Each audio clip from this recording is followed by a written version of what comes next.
Good evening. We are running late, and I have a countdown clock for all our speakers also to see. And since we are from aerospace and defense, we would stick by the clock. And I think this is quite a fun panel to be with because I'm almost tempted to say a vice chancellor, an investor, a startup founder, and a wing commander walk into a panel. And then what happens next could be quite interesting. We have people from such diverse backgrounds here.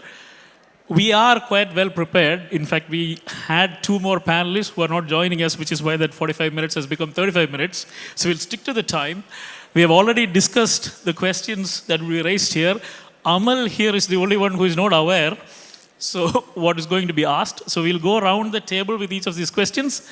And I would like to start with the Vice Chancellor of IIST, Professor Deepankar, who is a familiar face in aerospace circles and meetings here. Sir, and this the same question will come to everybody. What are the most important changes that you have seen in aerospace and defense in the last 5 years, both nationally and globally?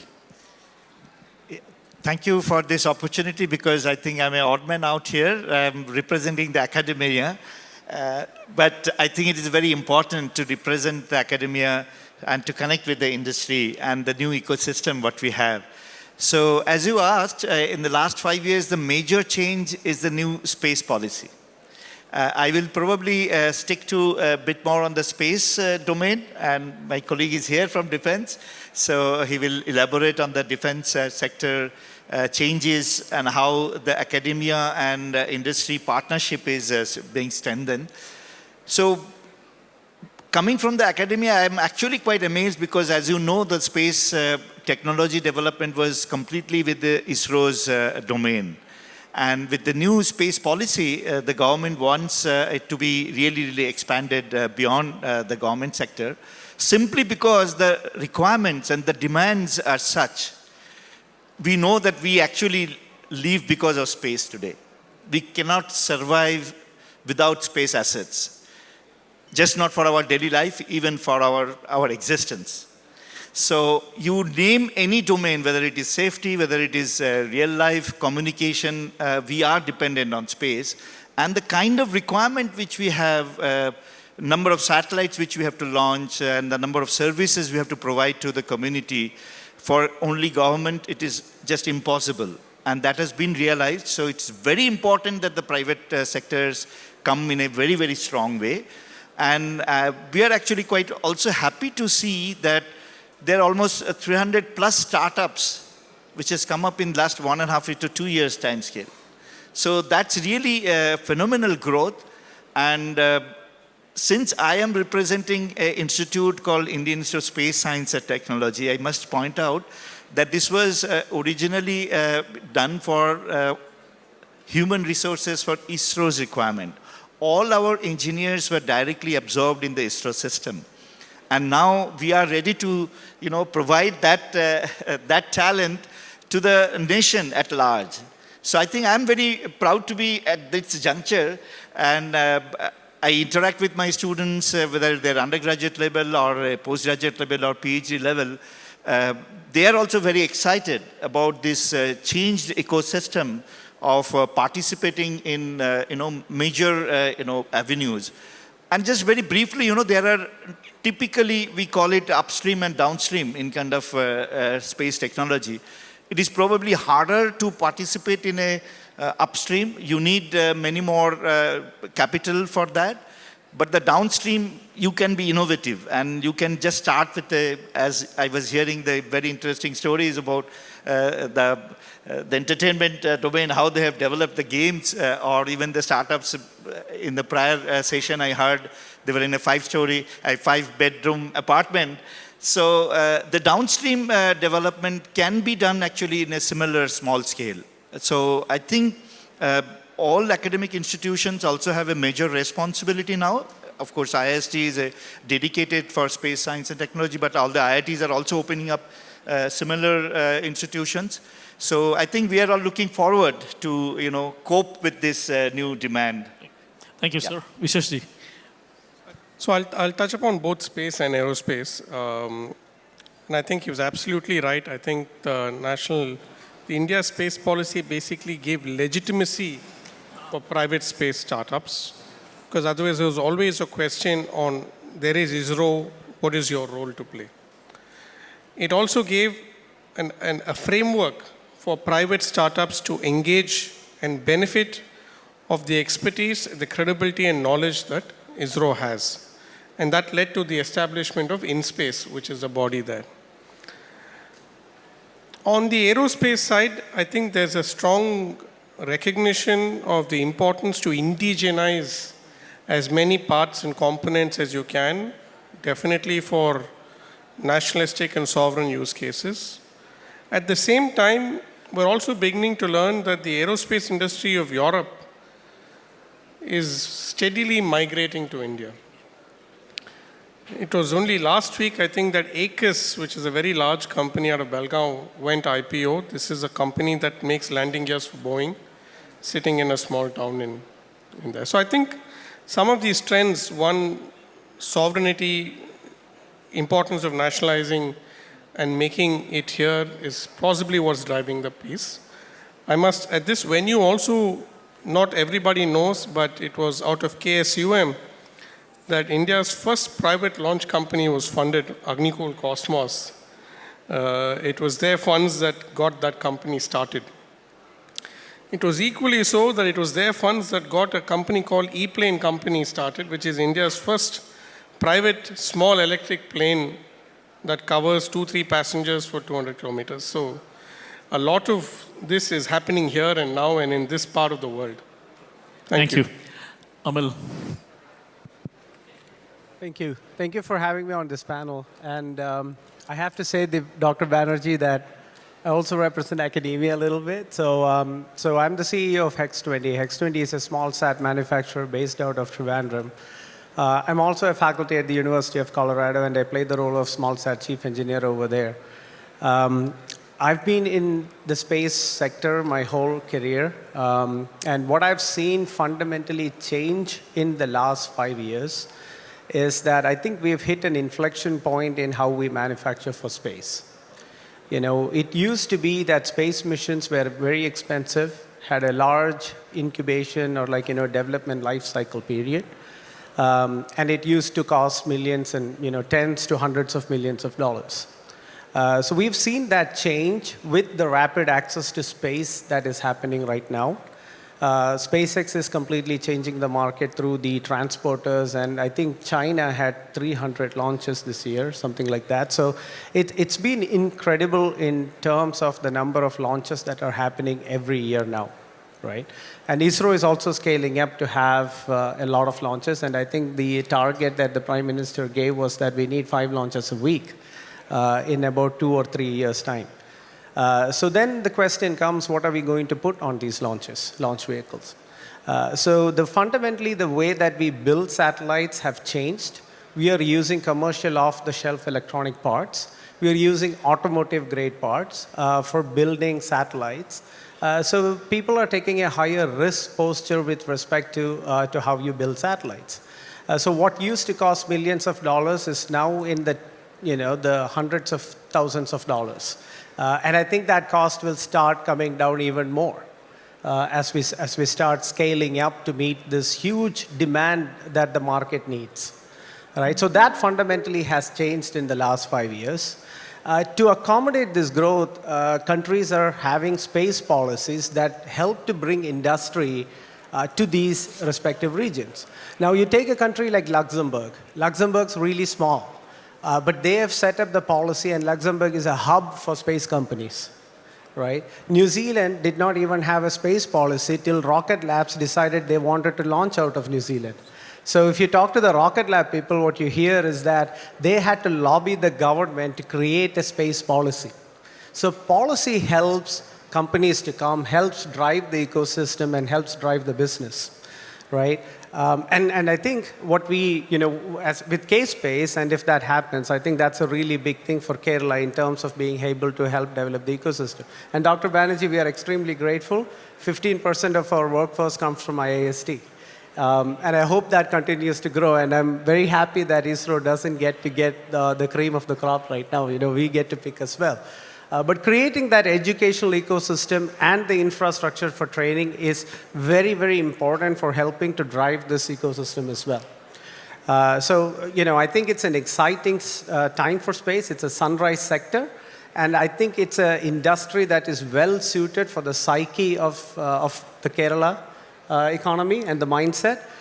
So I'm very bullish about the industry, and I hope that it continues to grow the way that it has over the last 5 years.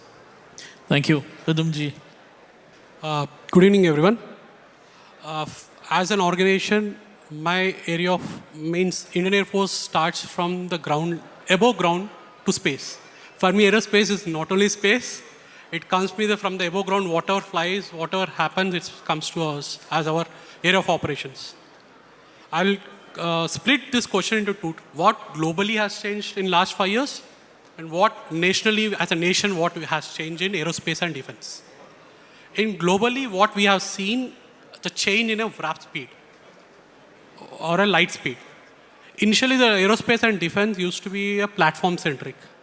We converted into a technology-centric with induction of autonomous systems, UAVs, as well as because of these things, our mission planning, decision taking, everything has shortened.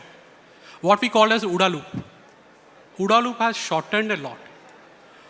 In addition to this, the technologies which has been came, additive manufacturing, composites, as well as what we call as propulsion systems, navigation, and defense electronics also has been changed a lot. When we come to, because of this, what happened, any equipment which used to develop used to take decades has compressed to years. Because of this, what happened is that a nation which has technology superiority is gaining upper hand than the volume which you have. So what happened is that with a low cost equipment, you are making a damage to the higher, which you have seen in Russia-Ukraine war, in which millions of tanks are being destroyed by a small drone systems.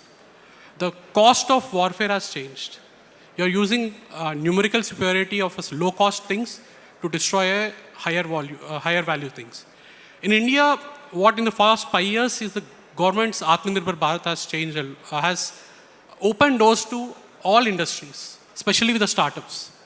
Now what happening is that initially the relationship between armed forces and defense and the civilian counterparts used to be outside the gate and inside the gate. Now we started to call them as industry partners. We are co-creating equipments, systems, and mainly mission critical systems with them as a co-partners. There is no the barrier between the user and the creator or the industry. We cleared it because of the TIDEX schemes, TDF, and the MAKE projects which are happening. With these things, startups, we have opened doors to we invite them to come see how we operate. Because what happened is that the barriers has decreased and the change of mindset also has been changed. I am sitting here is because of that mindset. We set up a new establishment 2 years back. We called as Director of Aerospace Design, and we set up 2 regional units in Bangalore and Gandhinagar. My main task is to have TechScan and industry outreach with all the industries. This is how the change has happened. So what we are looking is that in future, the startups and MSMEs design, develop, and export to globally. This is what we envisage as a vision. Thank you. Thank you so much. Coming back to you, Deepankarji, why should entrepreneurs and startup enthusiasts consider this sector now? And when they do, what are the things that they should keep in mind? What should they be cautious about? Yeah, I think it is a very important area because as we heard also, the space has been always even from my childhood, I have heard the same thing, it is not rocket science, but it is indeed a rocket science. So that means you have to be really, really be careful. And as I was just trying to indicate that there is 2 major domains, one in upstream and downstream. If you really want to participate in upstream, you need big capital, you need bigger collaborations. But again, having said that, we heard about Agnikul. They just hired 6 people last week from IST again. So I think the collaboration, the linkage it with academia, industry, I think this triangular, collaboration is very, very important. And I'm very happy to see, that's how, and as, my colleague is also participating. Few years back, we were not supposed to participate in this kind of discussions in an open forum like this. But I think government has realized, and we also have realized, that for our survival, it is very important to talk to each other. So for same purpose, the startups have to do their assessment in terms of who are the possible users. And in fact, we had a huge space mela in Delhi some few weeks back, and there were 60 different kind of requirements came from the state governments.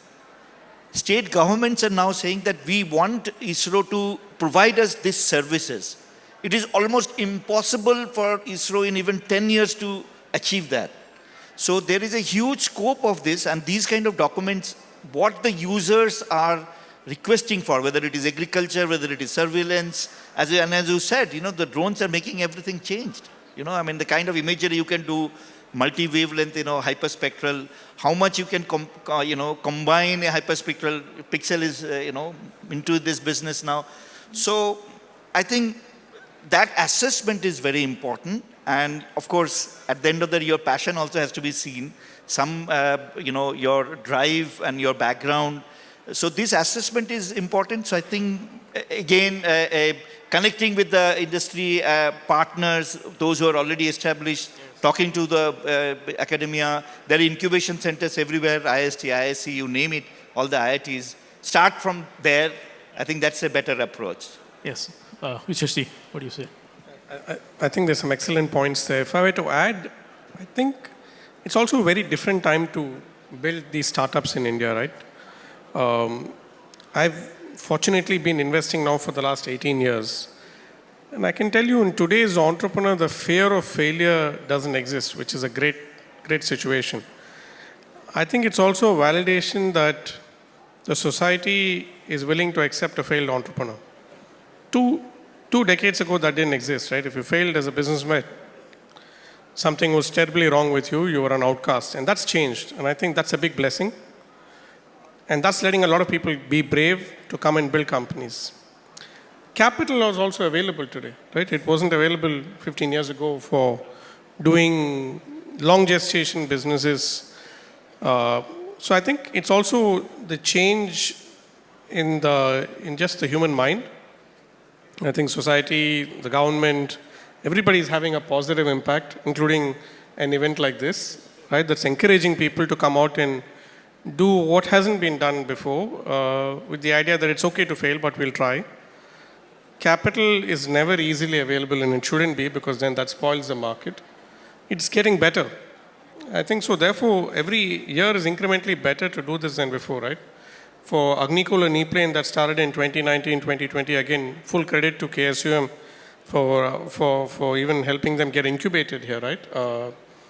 To coming a long distance where each of those companies are now, one is worth $500 million, the other one's planning their first flight end of this year.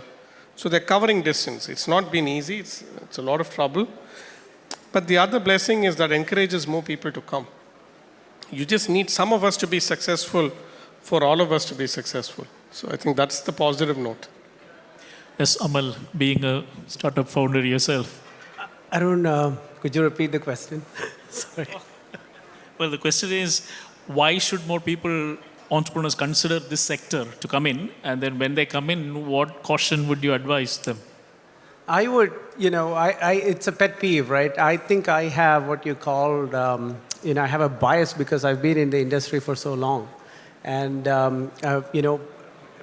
it took me 15 years to become an entrepreneur, right? So I have an insider bias on the whole sector. But what I have found is that, and I used to do due diligence for, VC funds before I myself became an entrepreneur. And a lot of the ideas that I said would never work have been proven I've been proven wrong. I'm happy to say that I've been proven wrong, right? People have found out ways to execute those. And it may not have worked in the original way that it was proposed, but once people started getting money in, they found alternate ways to kind of achieve those goals. And that way, your incumbent bias goes away, and you start thinking that, okay, you're a space engineer. Space engineers are always extremely conservative. And Vishesh, this is one thing that a space engineer does have, the fear of failure constantly when you're building for space. You just can't go there and press the reset button. So it has to work, right? And then I found this new set of entrepreneurs coming into space who were extremely innovative, extremely bold, extremely forward-thinking in terms of they understand the theory, but an incumbent person like me has a lot of bias in terms of how it can be built. And it was really refreshing to see that the younger generation of founders who were coming in did not have that. And that's what we are seeing now. As Vishesh said, there is a lot of capital. Deep tech VCs especially are keen on this sector right now, which is really refreshing to see that the money is coming in. This is helping to kickstart the industry. And when you look at India, especially even in Trivandrum, I think somebody else said this at the start, there are companies in Trivandrum that doesn't realize they're a space company. Right? I'm going to borrow that statement. I don't know who said it, but this is so true. I mean, we work with vendors who do anodizing on our structures. We work with vendors who conformal coat our PCBs just before we fly them. They don't know they're building for space, right? And this is a service that, if you were to do it in some other country, it would cost you 10x to 20x more. So there is a very cost-effective, really mature ecosystem of space vendors that's been here because of ISRO and everything else that we've been doing in space. So the combination of bright young minds coming with great ideas, access to space, lowering of cost of technology with an already mature ecosystem, and VC money coming in is really good for the Indian space ecosystem to be a global vendor. Now, I'll tell you something else that's really interesting is that the Western space market is one of the best markets. Like in terms of the size of the market, it's one of the big markets. We have an advantage because China is almost completely embargoed from supplying to this market for space. So the manufacturing potential where, Chinese manufacturing, let's face it, it is cheaper than Indian manufacturing. It's more cost effective. But India can actually be a leader in this field because, we can't get Chinese products. So there is the advantage there as well. What really worries me, though, is sometimes VCs come in, they don't really understand the market and they invest into companies that have, some of it is science fiction. So I kind of fear sometimes a bubble happening, but that's one of my fears in this sector. Thank you. It was Samuel John who said that in the morning, that there are many companies sitting in Trivandrum who don't know they are building for space, actually. Yes, over to you. Yeah, I'll stick with the defense specifically. With the government taking constant feedback and opening with the startups and MSMEs, we are revising the DAP, which is Defense Acquisition Procedure, presently also. What we have opened up with the startups is a huge opportunity. Specifically the Air Force, presently we are doing a R&D with around 170 collaborations of amounting around 13,000 crores of amount. This is only on R&D and prototyping. Now you please imagine the amount which we are only investing on R&D and prototyping. After that, what happens is that when you invest in defense, what happens is that we handhold you for that product sustenance for decades. We don't replace it fastly. As it commercially happens, obsolescence, you are out of this thing, it never happens. So we handhold you for a longer time. It's a huge opportunity, and what we are specifically looking in place of DPSUs or the larger companies with the startups is because the startups has a revolutionary thinking of mind. They're ready to innovate, and they give a technology intensive solutions which we require with present our requirement of defense forces. However, the caution is that you need to play with the gambit of our certification, quality assurance, because most of the startups and MMSCs doesn't understand the certification and quality assurance things. We don't go with the shortcuts. If you are giving us a product, it needs to be properly certified. It needs to be QA certified. It's because a life is hanging with that whoever is handling the equipment.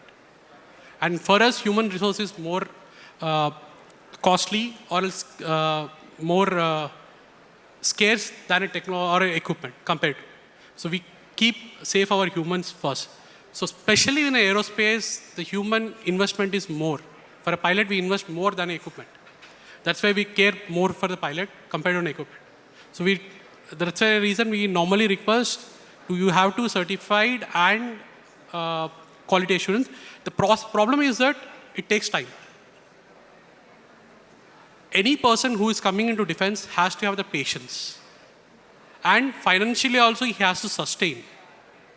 What I meant to say is that from prototype to a contract signing, it takes a few years. You need to have that patience and also financial stability.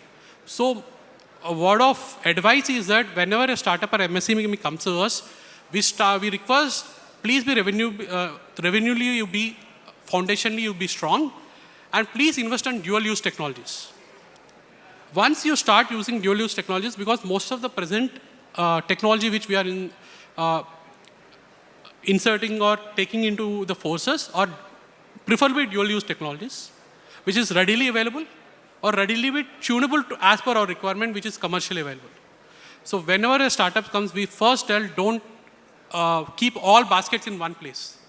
We keep to diversify your investment or else your product technologies, so that what happens is that you are revenuely you're strong and you can withstand that long duration of gestation period from a prototype to contract. So my only request to all startups and MSCs, please invest dual use technologies and have patience. Patience is a key word when you come into defense. Thank you. We have 6 minutes left, so I'm going to jump ahead to the last question which I had in mind, which is, what's the suggestion that you have for agencies like KSM and KSpace, both of whom are represented here, when it comes to our sector, aerospace and defense? Yeah, I think KSpace is doing great. In fact, we signed a MOU. IST has signed a MOU with KSpace.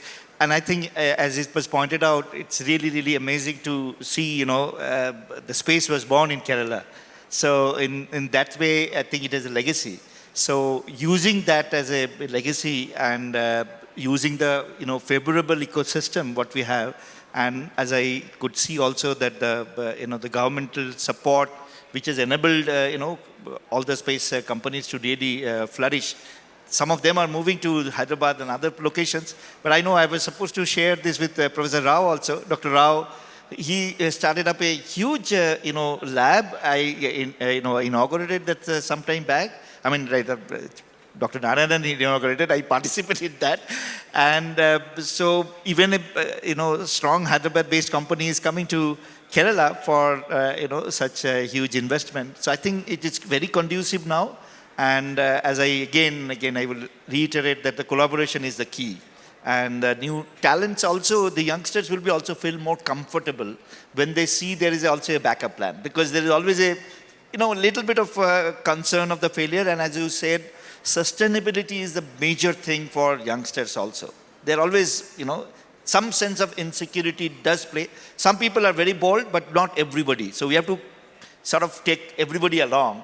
So in that sense, the ecosystem has to be able to, make a system where it is sustainable. Interesting. Yeah, I think it's very hard to give a suggestion to those who've been pioneering space since 2019. I remember having discussions about a space park back then. It's only now that other states are catching up, right? But I think the overall suggestion I do have is that patience helps, because many times we want success and we want to see success quickly. Especially, and it's not specific to the state, it's for the nation itself, right? It takes time, especially when you're building a space and aerospace. I think the other panelists have articulated. Unlike other sectors, these sectors you build for life. You build a satellite, you send it up, not with the idea to bring it back and repair it, right? Or you put something in a aircraft, you're not looking at it for 20 years. So it is genuinely going to take time to build some of these technologies. You have to have resilience. You should either have the capital or have a dual use or both. So you buy yourself the time to sustain. And therefore, even these companies have to be measured slightly differently. I wouldn't use the word patience because it doesn't mean somebody else is impatient, right? So I think you just have to these are 5-year cycles. You can't measure them shorter than that. So that's the only suggestion I would have. Thank you. Amal. Yeah, I have a couple of things. I think internally we can create an ecosystem that is sustainable for growth. I think, getting academia, industry, having common testing facilities, for example, would be really conducive for the growth of startups and creating a vibrant space ecosystem. I think secondly, what we can do is that, if K-Space or Kerala Startup Mission is keen, we can actually advertise our capabilities globally as well. I think that really helps the companies to scale and get business. So having a delegation or even a panel at global events where we can exhibit our capabilities would be really nice. But I think we'll have more thoughts as we continue to work with you and at K-Space. Yeah. True. Yeah, I'll just divide into two parts. One is the ecosystems, the other is the capability building. Kerala has a beautiful ecosystem with K-Space, Defense Innovation Zone, and academia. And we are also there with. So if we combine as a single entity, the ecosystem will have a huge potential, what I believe. As my co-panelist has told, we require test facilities, which presently we are scarce. And not only in space, for defense also, we require UAE corridors to testing our own equipments, subsystems, certifications, quality assurance. These all presently we are lacking. We need that infrastructure as a setup. The second is the capability building, in which the government has to handhold the startups and MSMEs to know how a defense system works, the procurement procedures, the certification procedures. The government has to approach us to open up our facilities. Parallelly, we are doing industry outreach programs. We did last 3-4 months back in Punjab sector. We did it in South India last year. These are also doing from our sides. But as a government, as a state government, to enhance more startups and MMSMEs to come into this sector, my request is only they need to have outreach to ISRO, as well as other major defense sectors, where they understand how the whole procedures and everything works. Once the procedures and everything, this ecosystem and the capability amalgamate, what happens is that the state has its own identity as a leading defense hub or aerospace hub. This is what I believe. Thank you so much. We have exactly 42 seconds left, so I'll sum up. We heard so many wonderful ideas from academia, from investment side, from startup side, and the defense side. Way back in 1900s, the beginning of 1900s, Lord Kelvin, who was the most respected scientist and engineer at that time, very famously said that human beings won't fly for another 10,000 years. And the very next year, the Wright brothers flew. So sometimes it's good not to have much knowledge of what's happening in the ecosystem, especially in aerospace, so that you can aim for the sky and do very well. So that's the countdown for you. Thank you very much.